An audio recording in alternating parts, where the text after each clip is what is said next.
Boker Tov in San Diego, Erev Tov in Ashkelon, Salam Aleikum in Nazareth. Greetings to all our friends from around Israel, around the United States, around the world.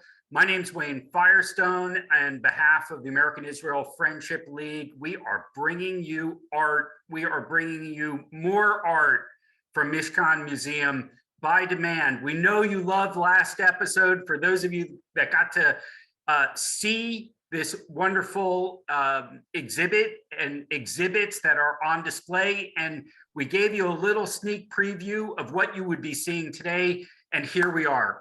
We're in April. It's no longer March Madness. It's time for the beauty of art to inspire all of us. So let's begin with a moment. I see people calling in from California and from Ottawa, wherever you are today. There's somebody from San Diego who may be celebrating the San Diego State basketball victory last night.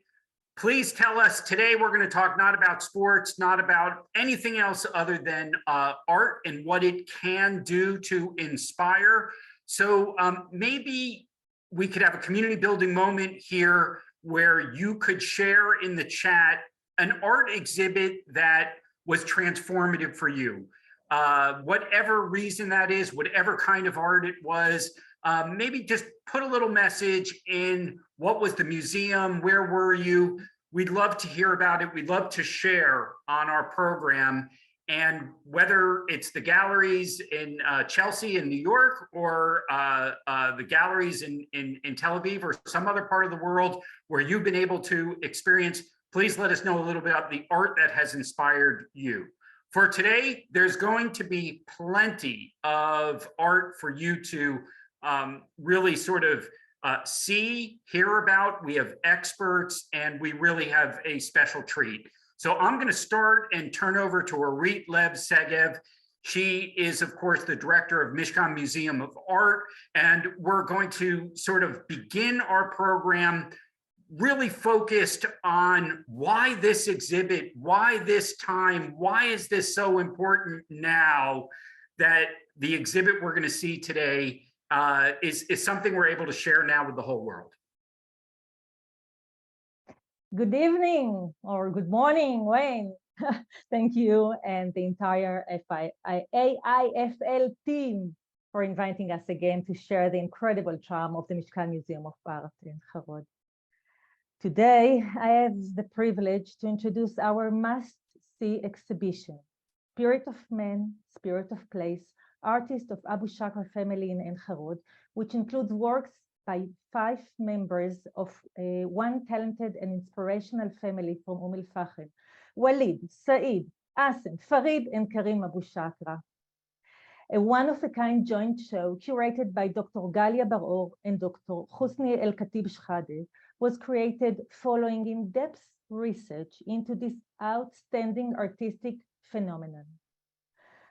When in these extremely challenging times in Israel, where our country is torn and deeply divided, the acclaimed exhibition gives us all a sense of comfort and hope. And I can say honestly that to show this exhibition here in Ein Harod with all its meaningful symbols to the birth of Zionism makes it even more powerful. 2 years ago, when Yaniv Shapira, the Mishkan chief curator, and I decided to dedicate the entire space for changing exhibitions to the Abu-Shakra family, oh boy, we didn't know how much light it would bring to our lives, even though we knew for sure it will have a huge impact. A record number of visitors, more than 60,000 in 4 months, has already seen the beauty and the talent of this artistic and social phenomenon. Day after day, our hearts are warmed by the visitors' extraordinary reaction to the alternative paths we offer, to get to know each other through art, to have an open dialogue without any barriers, and to recognize that one narrative can live in peace with the other. We all know that we cannot change the past, but we must do our best to create a better future. For those who shared with us the previous webinar, you already familiar the Mishkan unique spirit of pluralism. As a leading cultural institution in Israel, the Mishkan took on itself the critical responsibility to be a social, cultural, and educational bridge through art. Together with a permanent collection display which tells our incredible story and our Judaica wing, the Mishkan fulfills its mission to be a pluralistic institution, connecting the Israeli multicultural voices through research, professionalism, and the vast amount of belief in the human spirit. Today with me, Dr. Shehada and Dr. Bar-Or, who will share with us the behind-the-scenes challenges, anecdotes, and joy of the Abu-Shakra exhibition, relating the art of each artist and the remarkable curatorship work.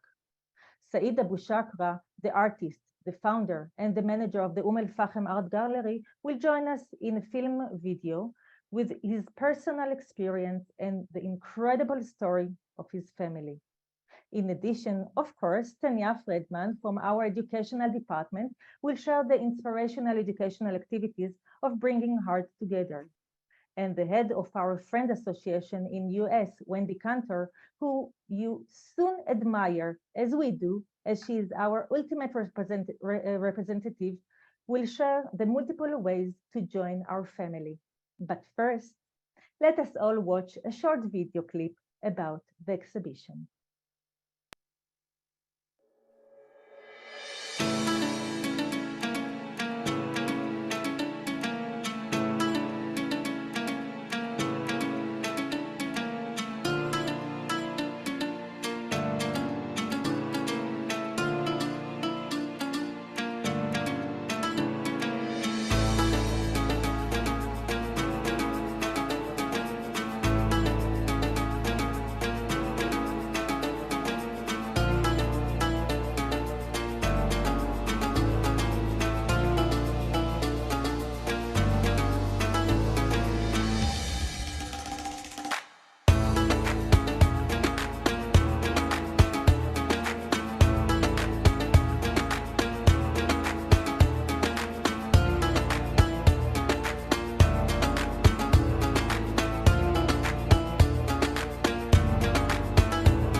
למיכל ולי קשר רב שנים עם משפחת אבו-שקרה, ואנו מעריכים ומכבדים מאוד את תרומתכם לעולם האומנות וההבעה האומנותית. ומרגש לראות את החיבור בין יצירתיות ואסתטיקה נפלאה ועומקי המשמעות של היצירות, ובינם לבין האכסניה שאנחנו מאוד אוהבים. מוזיאון שמיכל ואני מאוד מאוד אוהבים, מוזיאון עין חרוד, ומעריכים את הקיבוץ הייחודי שבו הוא נמצא. כי גם כשהכל רק התחיל ולא היה גרוש להרים את החיים הקיבוציים, דאגו אותם קיבוצניקים, האבות המייסדים, לקיים עולם אומנותי עשיר במוזיאון עין חרוד. תמשיכו לעשות את העבודה נאמנה ולחבר בין כל הפסיפס הישראלי המדהים הזה, כמו בתערוכה הזו. כי היופי והעומק של היצירות של משפחת אבו-שקרה מקבלים מקום של כבוד במשכן הזה, והחיבור הזה מלמד הכל, שאפשר אחרת, שאפשר לחיות ביחד, ששלום, שותפות וקרבה אנושית הן אפשרויות אמיתיות לעתידנו כאן, בארץ האהובה שלנו. תודה לכם, משפחת אבו-שקרה רבת הכישרון, ולכם, דוקטור גליה בר-אור ודוקטור חוסני אל-חטיב שחאדה, על התזכורת הזו, על היופי ועל התקווה. לחיי האומנות, לחיי התקווה, ובהצלחה לכולכם.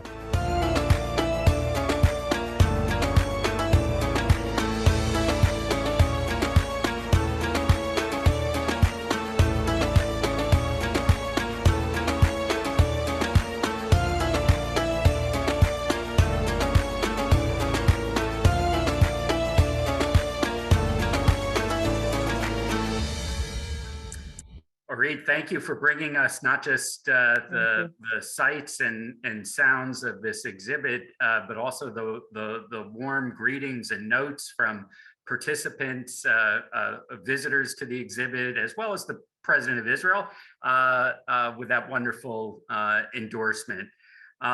One of the thank yous was to Dr. Housni Shehada, who is going to be our first speaker on the panel. He is one of the two co-curators on this panel,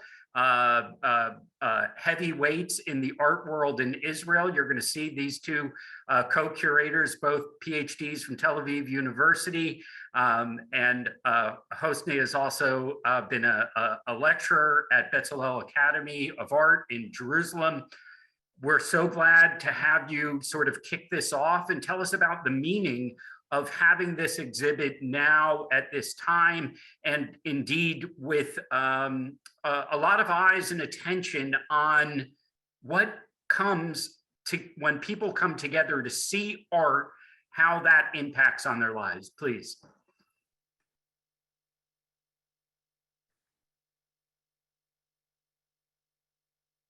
Well, we're missing your audio.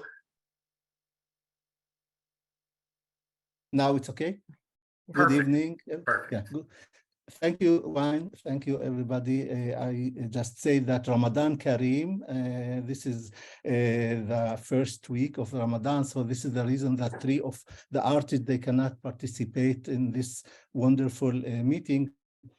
So we will try to give the audience all of this atmosphere, wonderful and positive atmosphere that we feel every day, at least in this occasion. So let's start by saying that this is a special family, since the artist occupation of the family members is not a common thing in Arab society, and certainly not in the conditions of the place and time in which they worked and still work. 5 artists from the same family, 3 brothers, a cousin and a nephew working together in Umm El Fahem. 3 of them, of course, still working, and 2 of them, they passed away. So when we start of this atmosphere, I have to say that the most important thing that this is the first time after 75 years of the state of Israel that we have the occasion, the whole space of the museum, they give us this gift. Thank you, Orit, and thank you everybody working there, that we have this occasion to present a good art, a good artwork, and even more than that, the cooperation between us, it's so special. So when we start with this exhibition, and I tried in 10 minutes to explain about the 5 artists, so let's start with the slides, please, if you can do it. Yeah, this is my slides. Yeah. So next, please. This is the invitation, of course, with the green blue. And we will start with the first one, Walid Abu-Shakra. He born in 1946 and passed away in 2019. He decided to study art from 1967, just to remember the time that 67, it's not easy time for the Arabs, for the Palestinians, here in Israel and out of Israel. And he decided to study art in Avni Institute in Tel Aviv. So he moved to study every day from El Fahem, from Hedera, from the village, and going to study art. It's not very popular in that time. So it was a challenge for a young man who left the village, El Fahem, to study art, but also continue to support for his family. Then he went to England to study art in London and established his life in the city of Weybridge until the day of his death in 2019.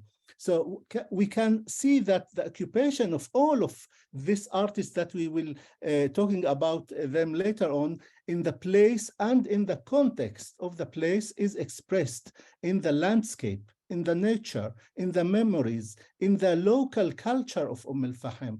And of course, and all the surroundings became a part of this artwork.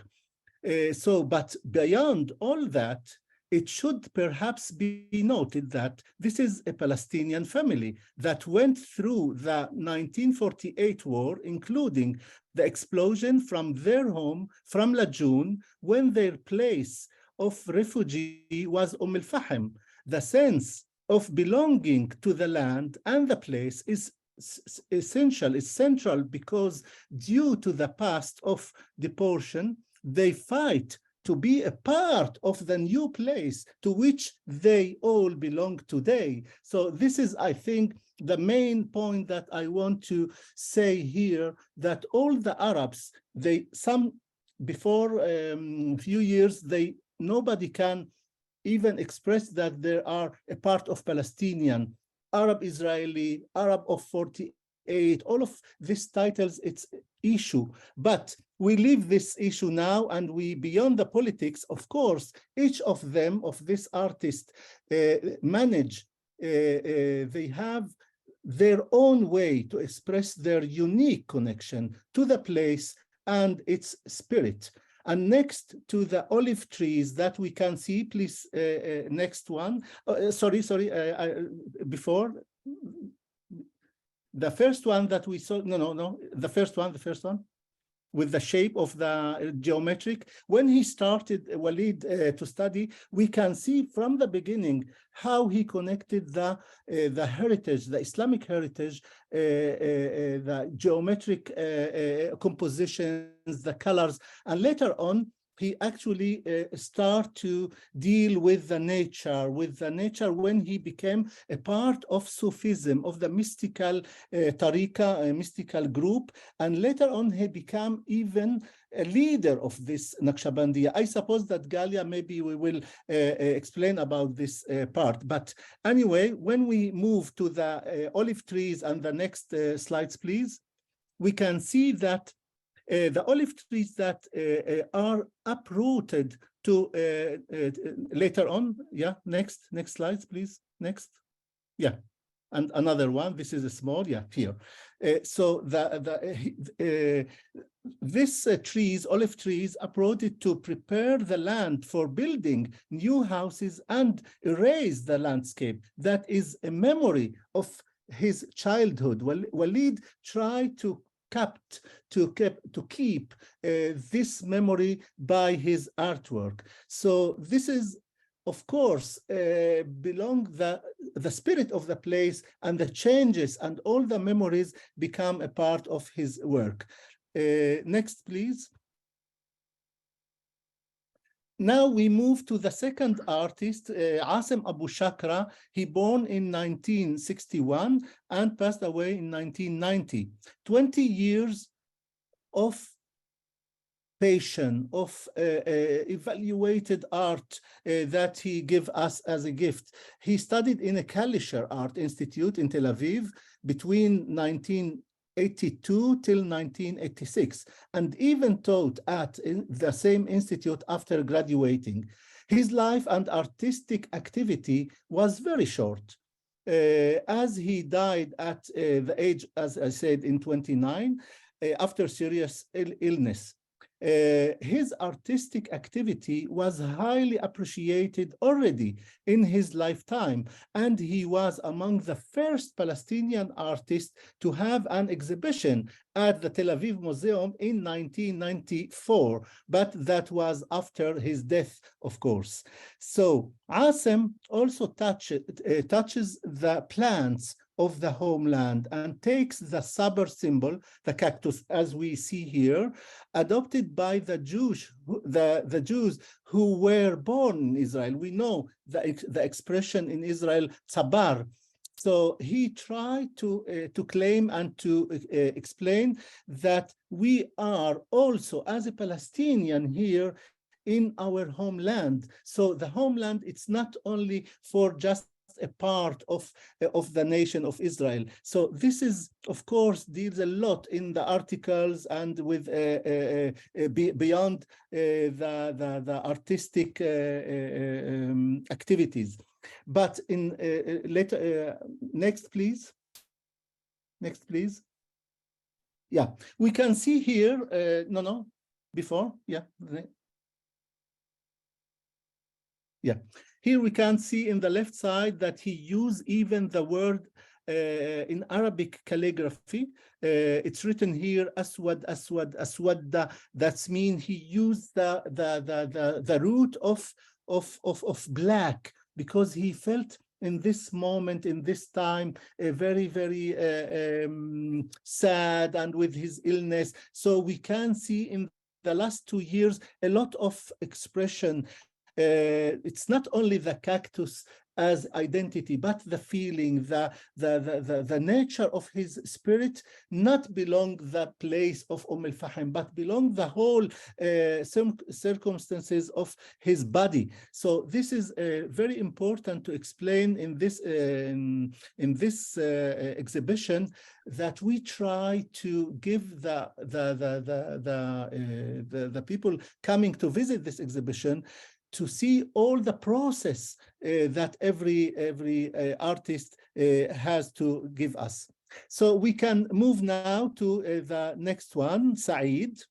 Saeed, born in 1956, as we heard before, Orit explained that he established the gallery in Umm El Fahem. He followed in the footsteps of his older brother, Walid, and he also studied at the Avni Institute in Tel Aviv between the years of 1980 till 1983. But his main occupation was in the establishment of the art gallery in Umm El Fahem in 1996.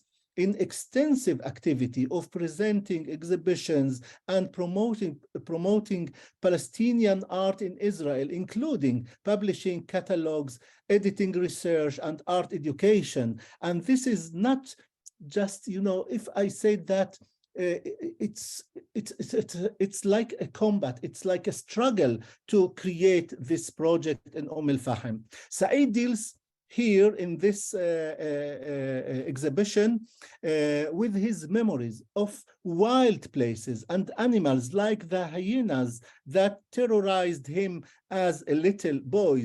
And all of this work of art that we can see here, for example, the Aker view that he went there in the morning, at night till the first line of light in the morning, and he tried to give us all of these elements in the view of Aker. Next, please.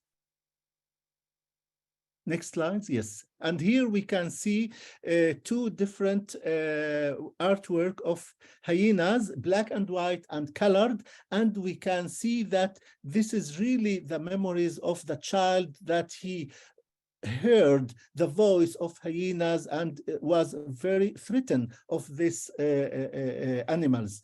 But he also used this symbol of hyena as his struggling combat every day in Umm El Fahem as an artist.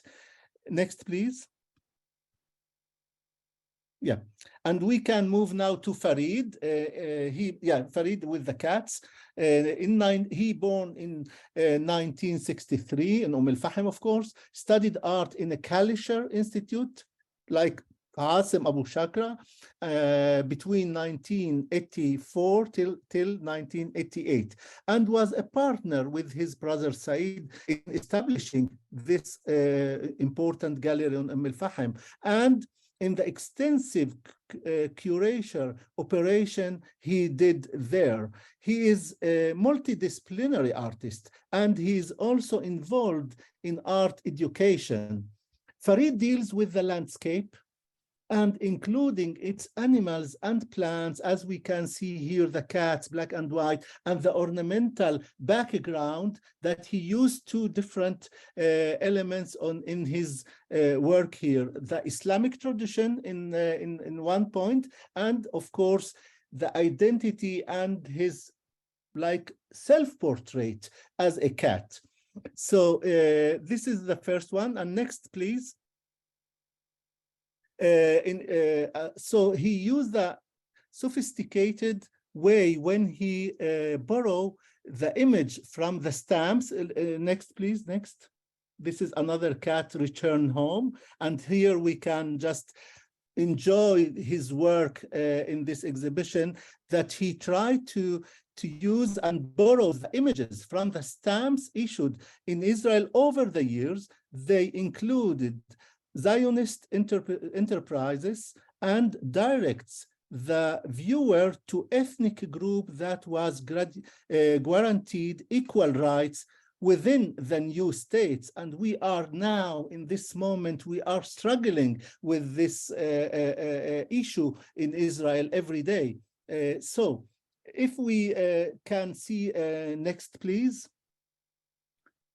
Next, please. Yes, we can see a different way that he present. Yeah, we can stop here because this is very important piece, that the state of Israel will ensure complete equality of social and political rights to all its inhabitants, irrespective of religion, race, or sex. So this is the Declaration of Independence of Israel in 1948. And of course, we still, as a Palestinian and citizen of Israel, we believe that this is the moment that you come to visit this exhibition and to feel the feeling and the atmosphere and the all the life, the aspects of life of the Palestinian as a part of the states.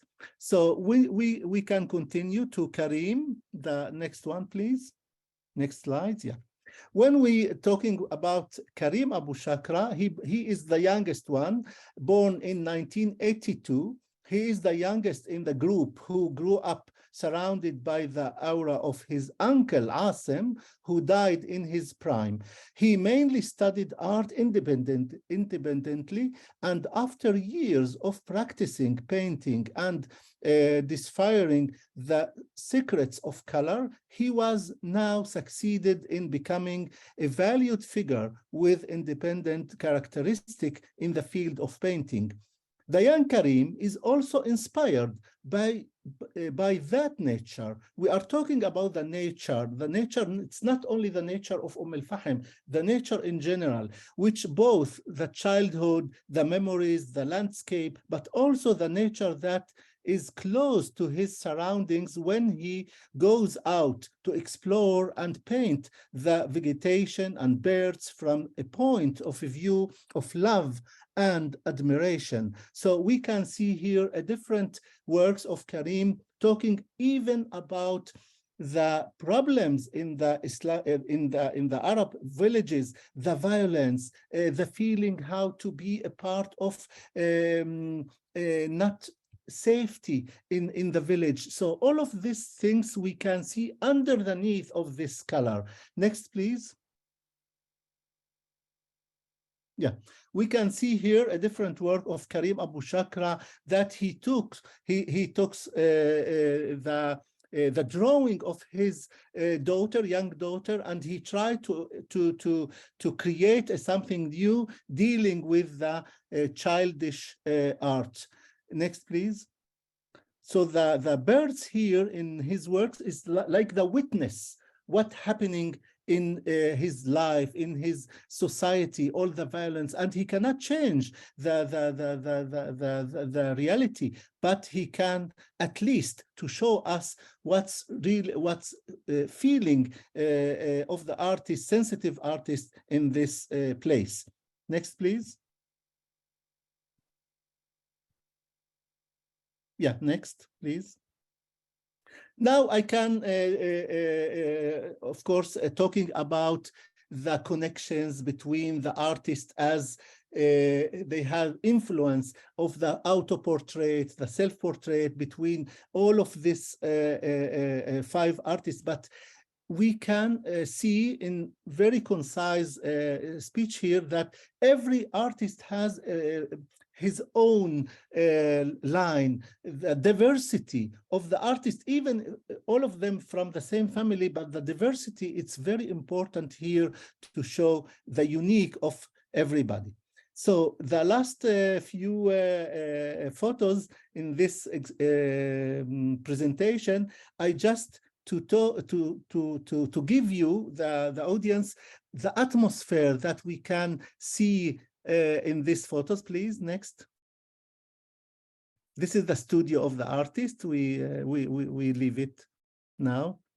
We had the dream that maybe we can show the atmosphere of all the artists, but we can see here the real smile. It's not a fake, it's real smile. It's the how to say, this is the real life that we try to create together. And of course, Galia and all the others that we work together like a family. For me, to come to this kibbutz for the first time and to see the atmosphere and to work together, for me, it's like a gift. So thank you for this occasion and this exhibition. And we can see here all the success of this exhibition. It's because the artist, of course, and because the atmosphere and because the place give us this opportunity to show the whole part of the Israelis, what it's really the real life here could be if we can manage of that. Thank you. Housni, thank you for that incredible overview of the work of 5 different artists, different styles, different approaches. Thanks for sharing with us the meaning of the title and how it's sort of infused in the different paintings you were able to share. But I agree with you, that picture at the end of the collaboration and the smiles and the warmth that emerged from this wonderful art exhibit are sort of itself a topic, which is a great segue to your co-curator, Galia Bar-Or, who indeed has seen a lot of exhibits at Mishkan as the former director of Mishkan Museum of Art. But Galia, your smile is stuck with you to this day. And I know that even though it's a tall order to ask 2 curators, co-curators to distill the work of 5 different artists of different generations, of different backgrounds and influences and studies. But indeed, when you invoke the name of the Abu-Shakra family, it's not only the artists themselves, but it's the entire family. And I know you've given a lot of thought to the entire family, people that don't necessarily appear in the credits or seen, that are very much a part of this narrative, the women, the forebearers of the family, and others. So tell us a little bit what we haven't already what we don't already know about this exhibit, and why it is so important as really an introduction for many who don't know the work of Umm El Fahem and the Abu-Shakra family. Please share with us a little bit about from your perspective. Well, first, I would like to say that I'm very happy to be with you, and thanks for the invitation. And I will start by saying that it seemed for us, I mean, Housni and me, it seemed urgent in terms of the current situation here and in general to present the excellent work of these 5 artists from Umm El Fahem from the perspective within the place of art, with an attentiveness to a complex identity. And it shouldn't be taken for granted because, and especially dealing with Palestinian artists from Umm El Fahem, that nowadays the dominant trends of the prevailing art discourse are dedicated to the socio-political perspectives, which too often produce what may be seen as a reduction of art and as a reduction of identity. And I would like to say that this choice seems crucially urgent to sharpen attention to the transformation dimension of art. And that's what we were trying to do, and not so much to give information about El Fahem or a general idea of the Palestinian artist. And we wanted to deal with the complex and multifaceted identity of an artist, which defies stereotypes. And acting from the place of art becomes actually the political dimension of the exhibition.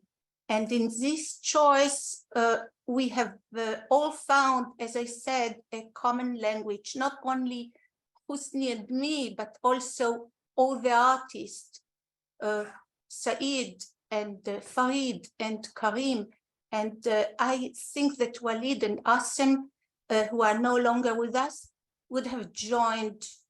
Because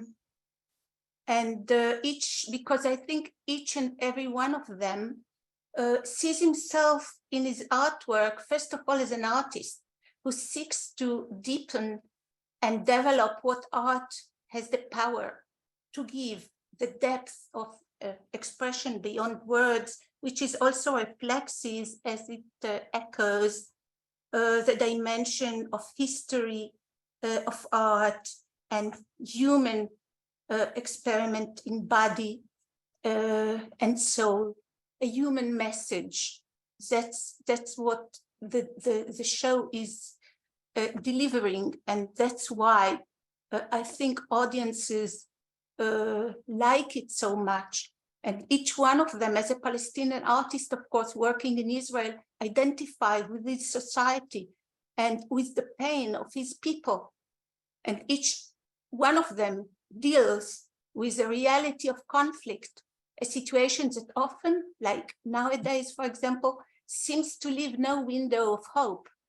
And indeed, the works of the artist touch on the threat, but also the beauty, the passion to live and realize one's life and meaning again and again and differently.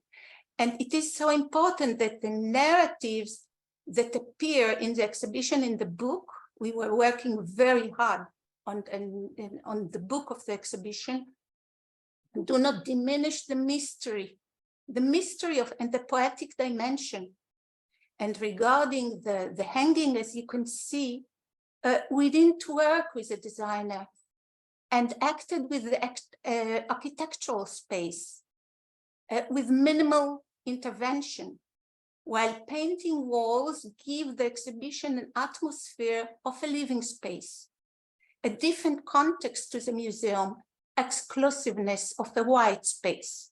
So the exhibition consists, as Housni was describing, about 5 retrospective mini solo exhibitions presented in spaces that open up to each other, and it invites one to wander through these spaces. And it was important to make room for the spirit that passes between the spaces, to the layered cultural sediments and deposits in the body and the soul, some present, some active, some other dormant. And to notice the family inspiring and empowering spiritual legacy that also goes against the prevailing stereotypes, while the media usually paints Umm El Fahem only through expressions of violence. And among the works reverberate the echoes of relationships between siblings, cousins, generations, inspirations, the influence of one artist on another artist, which sometimes requires mental and spiritual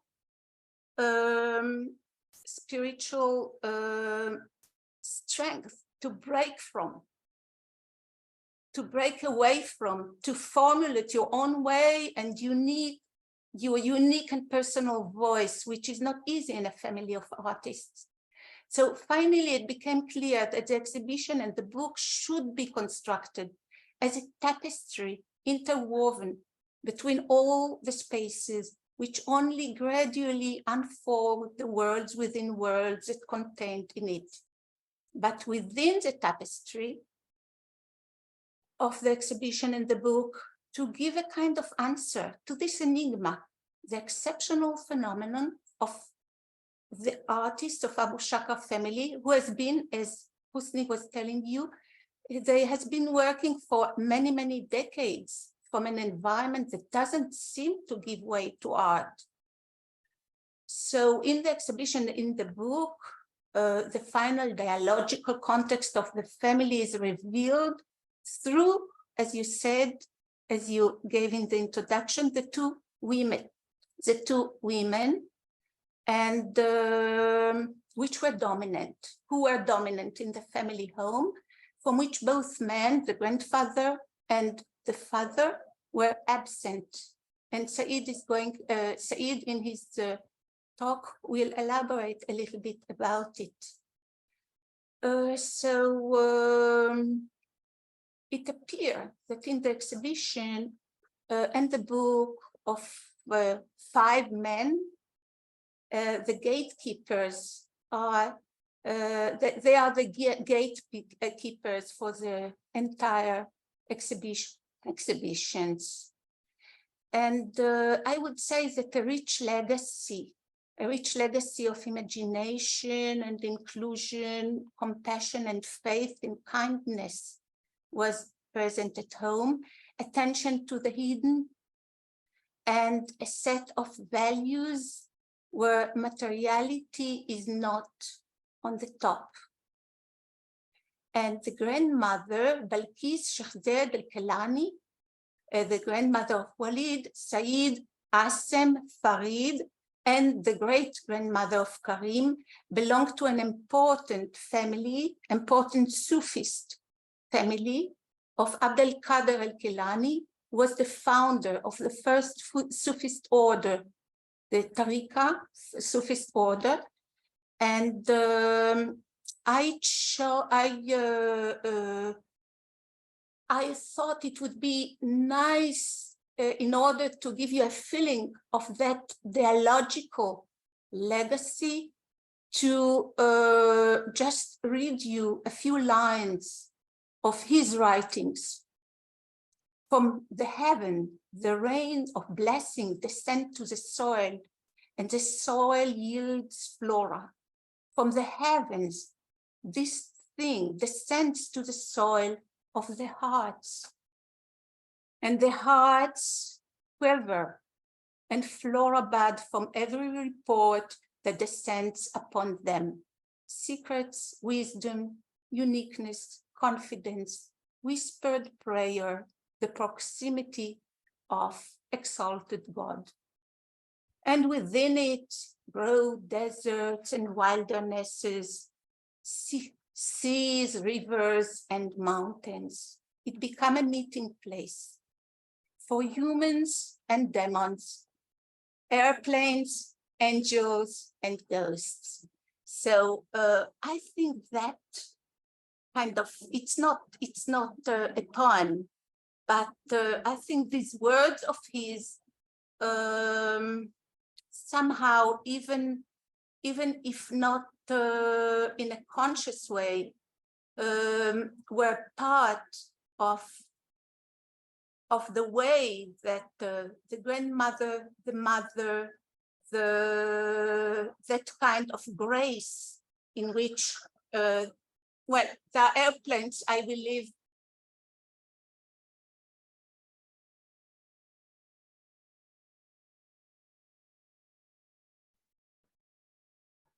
Do we lose your audio for a moment?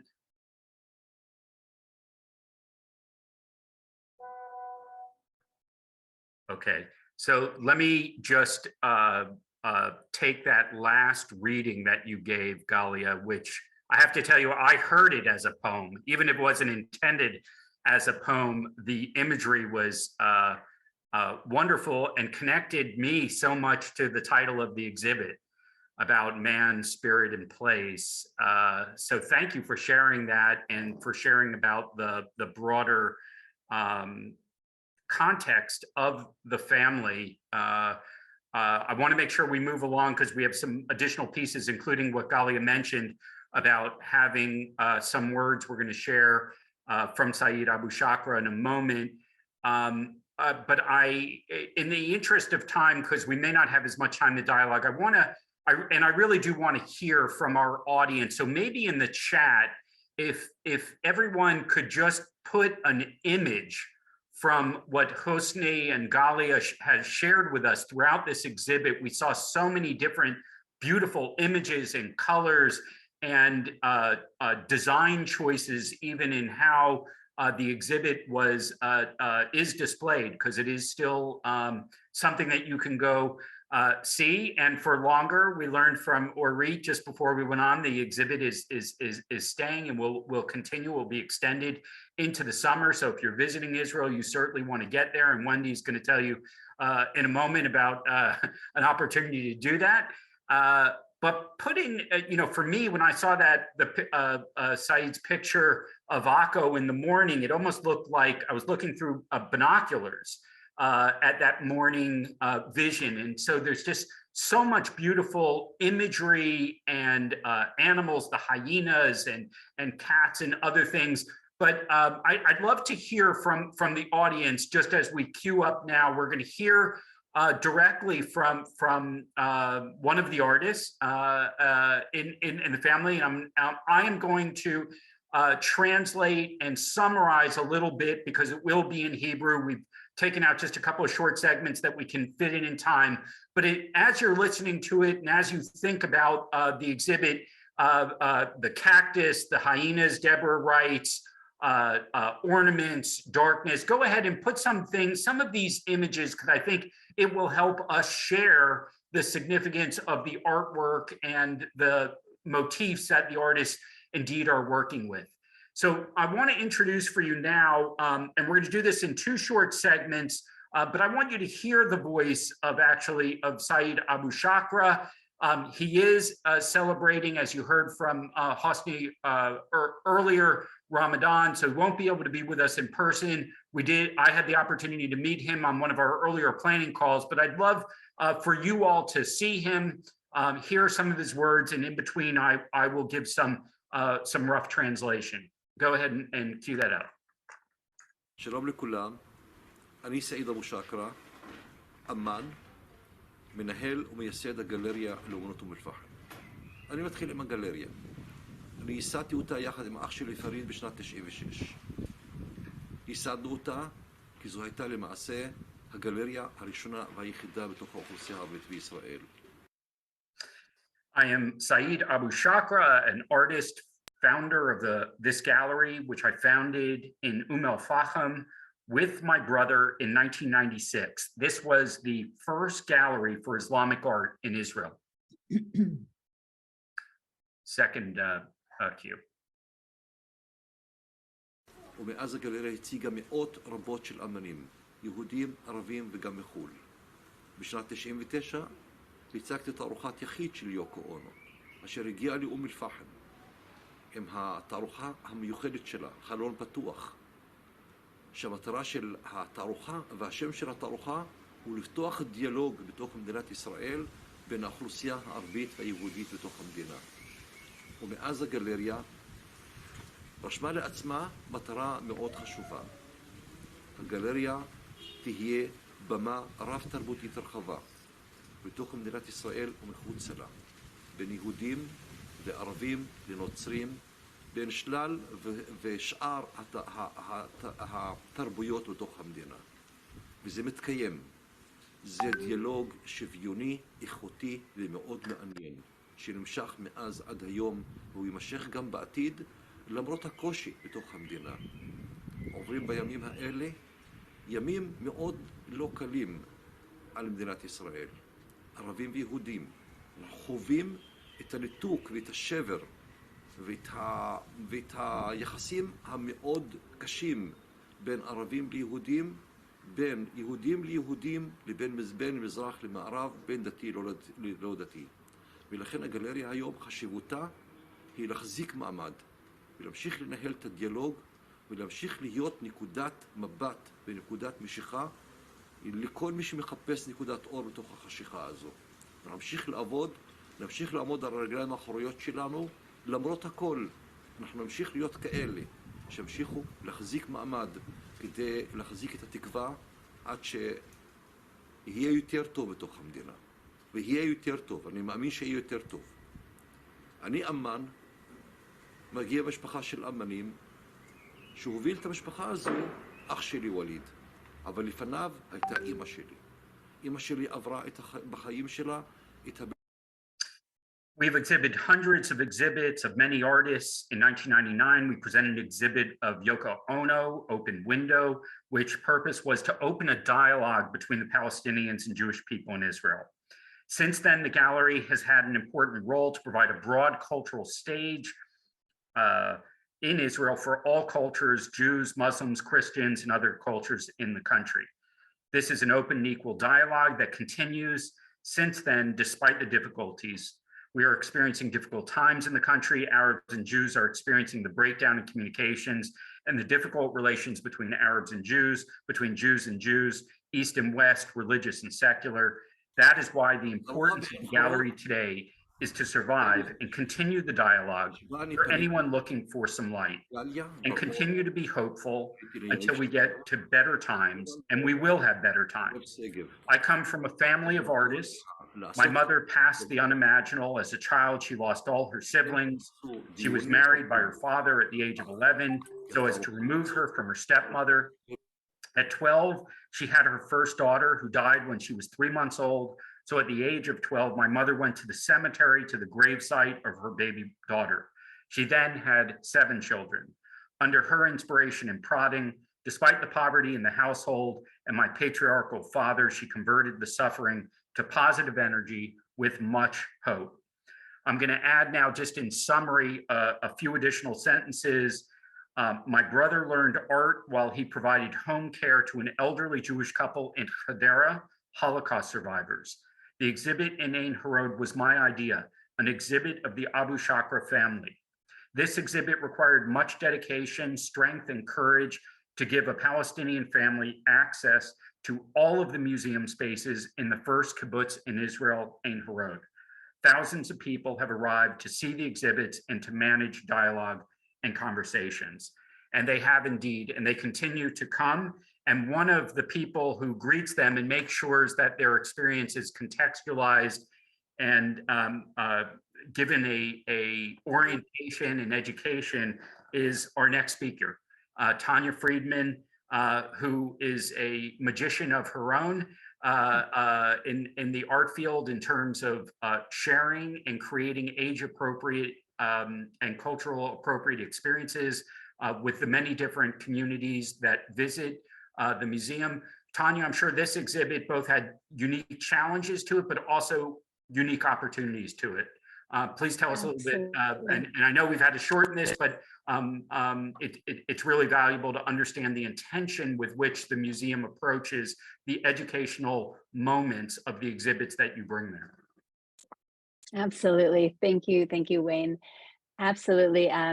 As Galia shared, this is really an opportunity to show the transformational capability of art. And we see that people come of all ages to this exhibit and of all backgrounds.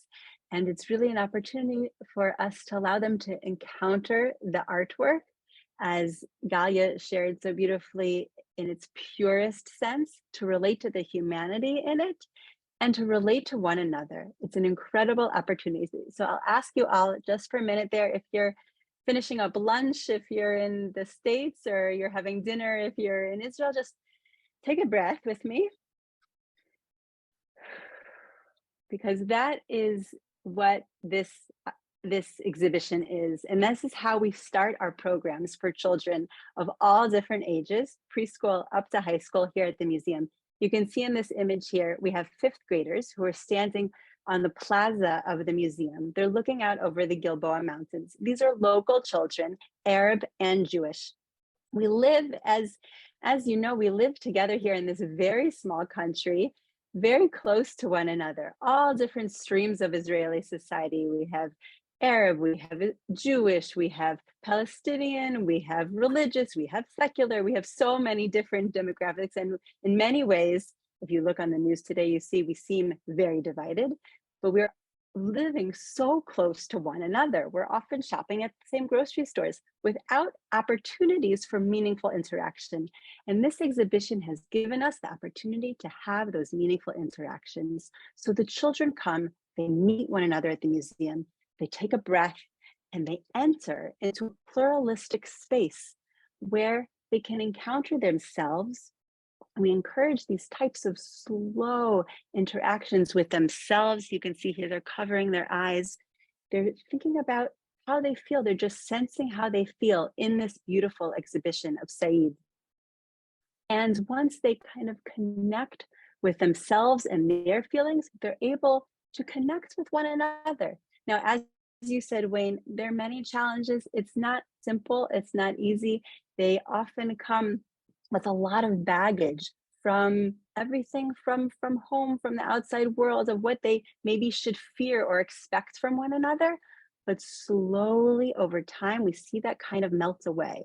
And that's done with multiple meetings where they come together time and time again in the exhibition space. Specifically, we have a large program where they meet each other. Fifth graders, 10-year-olds meet each other 6 times in this exhibition. And each time they focus on a different theme. We focus on themes that are important to the artist, as we heard from Housni, themes of nature, themes of family, themes of welcoming, things of softening the heart. We take from the Sufi tradition, softening the heart so that you can connect with one another. In the image that you see here, you see these 10-year-olds, Arab and Jewish, just inviting one another to change places only through their eyes, just with their gaze, the power of just our facial expressions, how we can communicate without language. And go on to the next slide.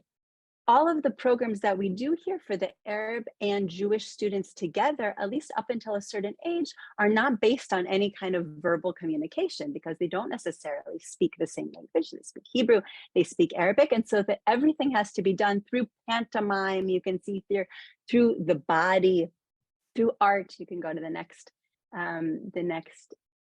slide. And so here you can see here, art is such an important tool for connection because it is a universal language.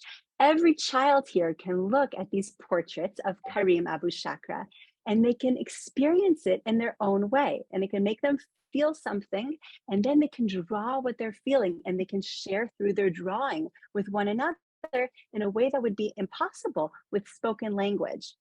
So we see over time, and you can go to the next slide, over time, meeting after meeting, children who at first were hesitant to sit next to one another. And I'm speaking about Arab and Jewish children, but also we have secular and religious children who come together for these meaningful encounters in the exhibit. They're hesitant at first to even sit next to one another. They're nervous about what the other might do, what the other might say, again, coming with this baggage. But after the second, the third, maybe the fourth meeting, those things melt away. And we encourage them to sit next to one another. And here they're doing an exercise where they look into each other's eyes and they just follow the direction of one another's gaze. And they draw what they see. And the power of just sitting next to someone, looking at their gaze and drawing what you see. It's really, we see the transformation happening. You can go to the next slide. And we have other exercises in the workshop. The workshop, of course, is an important component after you've experienced the art in the exhibition to create on your own. And so here we have Arab and Jewish children sitting side by side and doing an exercise where they mirror one another, and then they sit side by side. One works with their right hand and one works with their left hand, and they create a composite piece together. They kind of become, they complete one another's, they become a whole. And this is done again without any spoken language, but we see slowly how the differences kind of become less important, and they start to connect, and they start to enjoy and question and build a real connection. You can go to the next slide.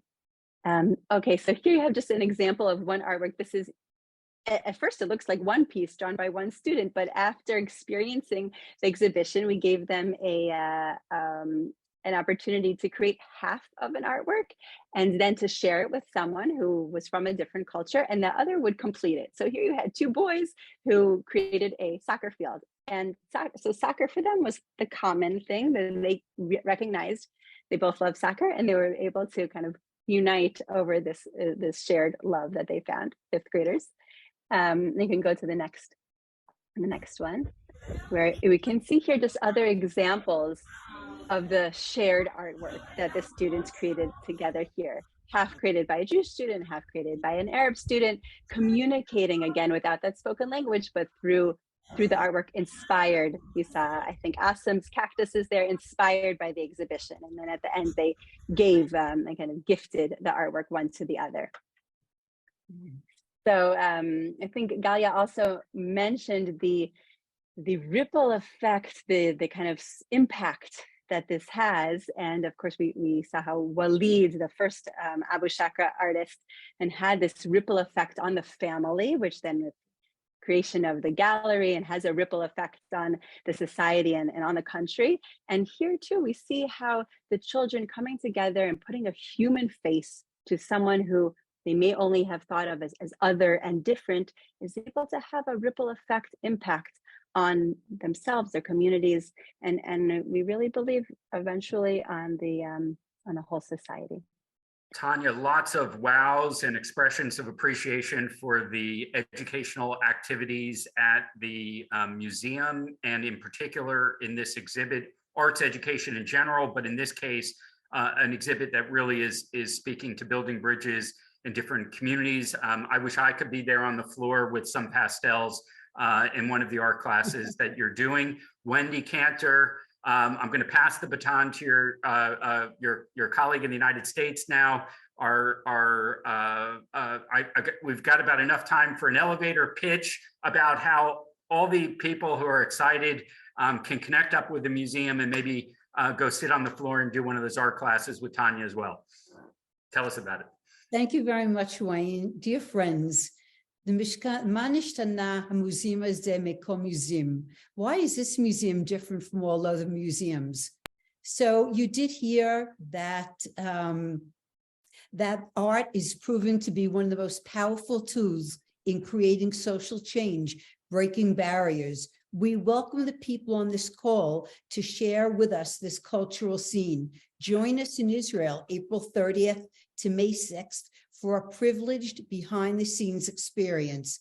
There is no better time to stand together in solidarity and in friendship with the people of Israel. HaChodesh Haba Ba'aretz, next month in Israel. There are many ways to become involved in our museum circle.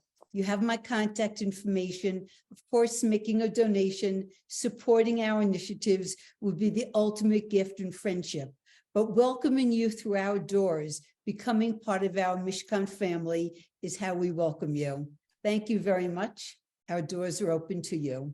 Wendy, and to all the panelists, thank you so much for this really inspiring show. We're actually not back next week because of the holidays. So for anyone on our panel and in our audience today who's celebrating any holiday, we want to begin with a holiday greeting of Ramadan Kareem, as we heard at the very introduction from Housni, a generous Ramadan throughout the month. For those celebrating Passover, Pesach Sameach, it's coming up soon. And yes, Wendy borrowed her elevator pitch from the Liturgy of the Holiday. and of course, a happy Easter, which is also just around the corner. So we won't be here on next Sunday, but we're back on April 16th, and we are doing another of our virtual tours with Master Tour Guide Shachar. So come join us to visit the city that doesn't sleep, Tel Aviv. We hope you will get some sleep. We hope you will have wonderful holidays for those celebrating. Enjoy spring. Thanks for being with us here today for this inspiring show.